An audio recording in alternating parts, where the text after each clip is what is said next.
కొమురంభీం ఆసిఫాబాద్ జిల్లా కౌటాల మండలం సదాశివపేట గ్రామంలో శ్రీ వాసవి కన్యకా పరమేశ్వరి ఆలయంలో దేవి భాగవతం కార్యక్రమం చివరి రోజు ఘనంగా జరిగింది.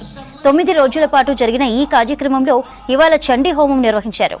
ఆర్యవైశ్య మహిళల సంఘం ఆధ్వర్యంలో 21 జంటలతో చండీ హోమం జరిపించారు. దేవి భాగవతానికి ఎంతో విశిష్టత ఉంటుందని చెప్పారు పూజారుడు.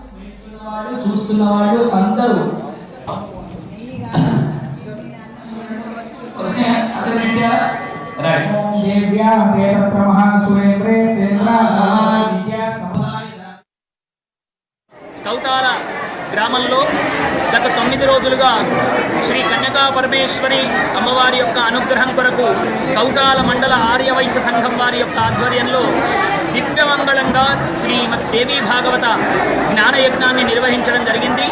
ఈ జ్ఞానయజ్ఞము గత 9 రోజులుగా నిరాటంకంగా అప్రతిహతంగా కొనసాగింది.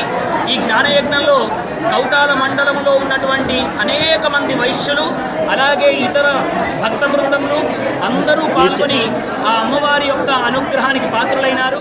ఈరోజు 15 రోజుల తర్వాత 10వ రోజు చండీ హోమం అంటే అష్టాదశ పురాణంలో ఉన్నటువంటి మహాభాగవతాన్ని మేమందరం శర్మగారితో చెప్పించుకున్నందున ఆ మహాభాగ్యంని లభించేలా చేసినందుకు ఆ చండీ అమ్మవారిని స్తుతిస్తూ ఈరోజు చండీ హోమం కూడా అదేవిధంగా ఆ అన్నిటికీ మూలమైనటువంటి ఆ పరమశివుని మనం కొలిసే విధంగా రుద్రహోమం కూడా చేసుకోవడం జరిగింది. ఈ కార్యక్రమానికి చాలా మంది వచ్చినందుకు మాకు చాలా ఆనందం.